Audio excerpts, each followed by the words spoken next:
The first passage we read today makes sense to me. At one point, life in Egypt wasn't bad. Joseph was renowned, a trusted leader. At home, there was no food. In Egypt, there was plenty. And for generations, the people lived there and thrived. But something went wrong. The people became slaves. They were heavily oppressed by the empire. For a long time, the people had been living in unbearable conditions. They knew that something needed to change.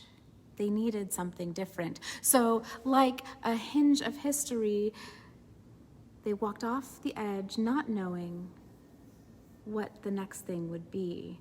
With spirits leading, they left one place, not knowing where they would end up. Much like this congregation at your old building. As Brent will share a little bit later, it was a place where many wonderful things had happened, but that chapter needed to close. It was time to write a new one. I love in your story how there was this stewardship in the leaving one known place to travel to a new known place. The gardens were entrusted to the neighborhood.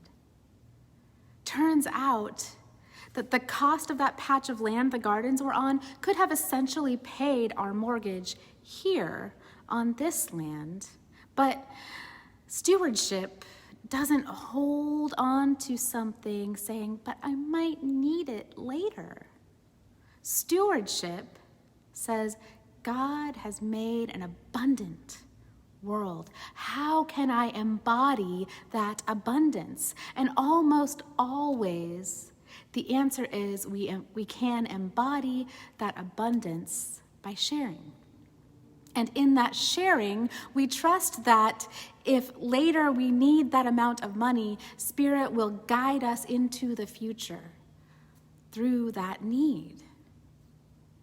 Both the Hebrew people and Findlay Christian Church left one home in search of another they had never seen before.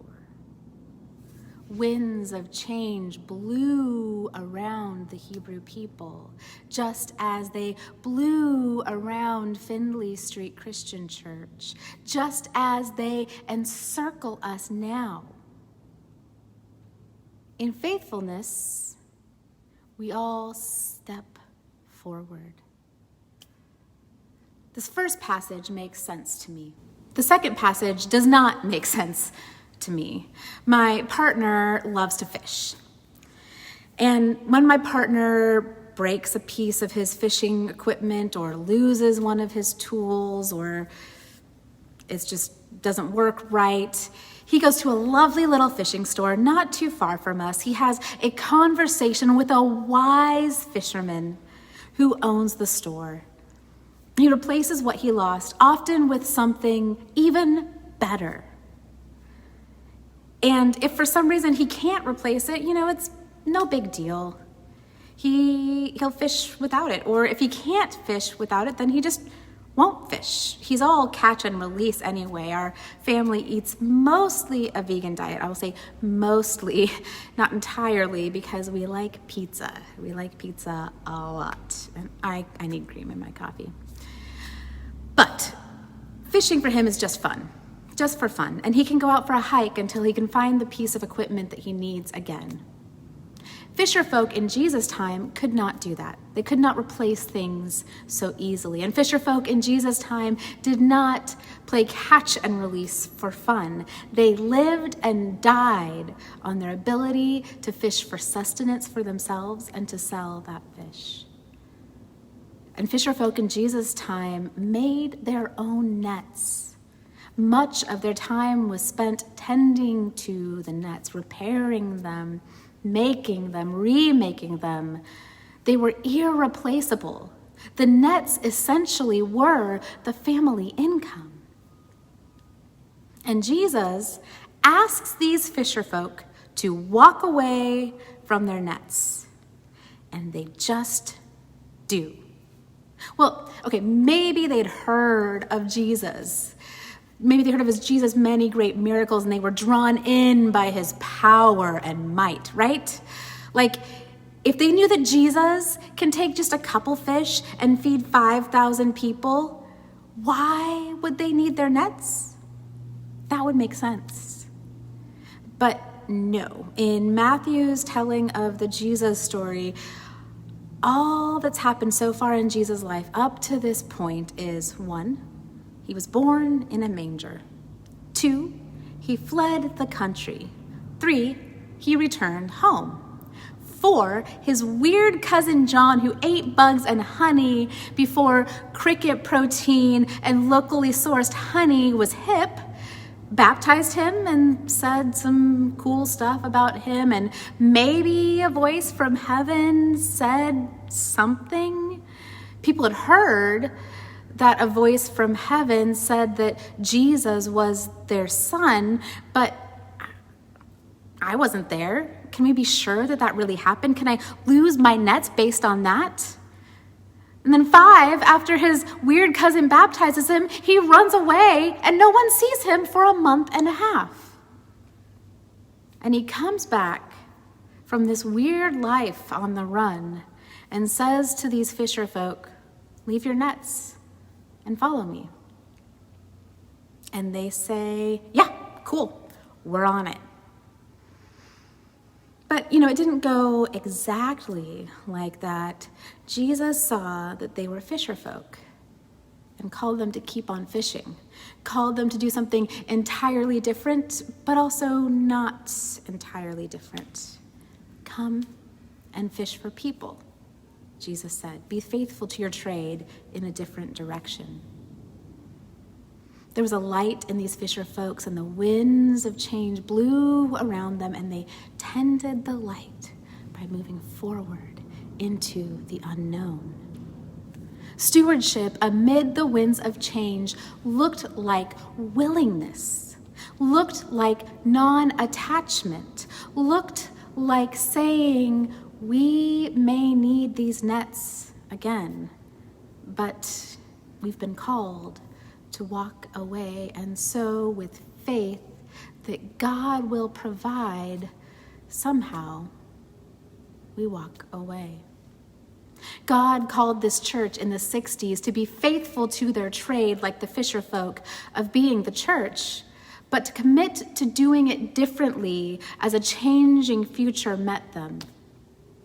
You tended your light amid the winds of change by moving forward into the unknown, moving forward into the unknown. God called this church in the 80s to be faithful to their trade, like the fisher folk, faithful to their trade of loving God, of living good news, but to grow that good news in a way that welcomes and affirms and empowers everyone. You tended to your light amid the winds of change by moving forward into the unknown.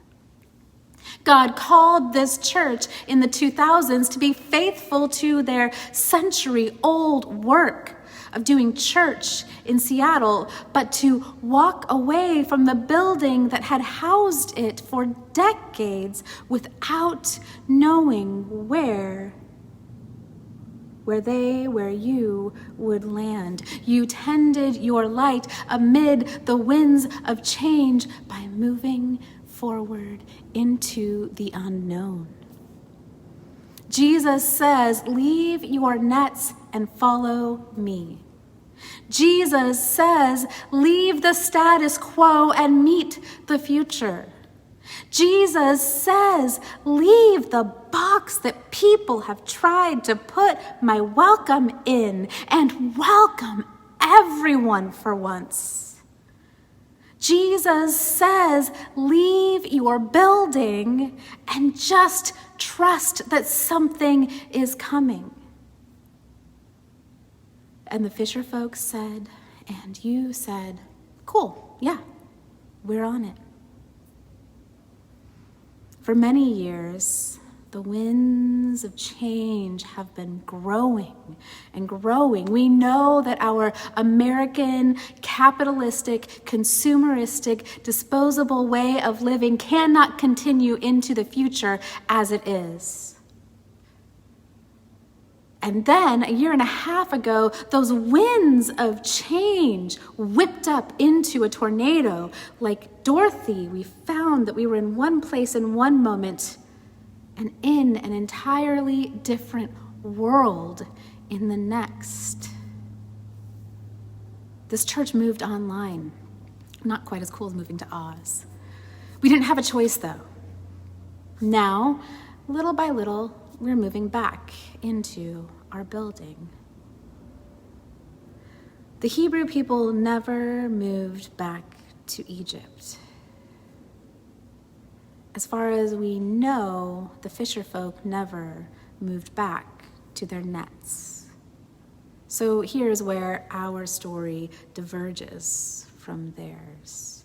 But it connects in that the winds of change keep blowing and we keep on tending our light by moving forward into the unknown. Even as we return to this building, we are moving into the unknown. When Dorothy returns to Kansas, she is different.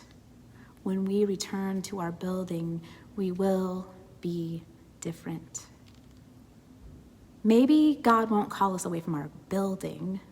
I hope not. But as we look around us and we listen to the winds of change, we do know that God is calling us, like the people of Egypt and like the church on Finley Street and like the fisher folks, out of one way of living that just no longer works for us and into something new that we don't know yet, onto a hinge of history, not knowing what the next chapter holds. As the winds of change continue to blow, but calming a bit from this COVID season, what does it look like to step forward into the future, to step forward with the light, to steward the light within you, within this community, within the building that you faithfully built, within this city, within this world? I wonder what stewardship means in these two stories we've heard today, the one that makes sense and the one that doesn't make any sense. I wonder what stewardship means in your story as a church. I wonder what stewardship means in the days and weeks and year to come. I wonder. With that wondering, I'd like to invite you to some meditation on holistic stewardship.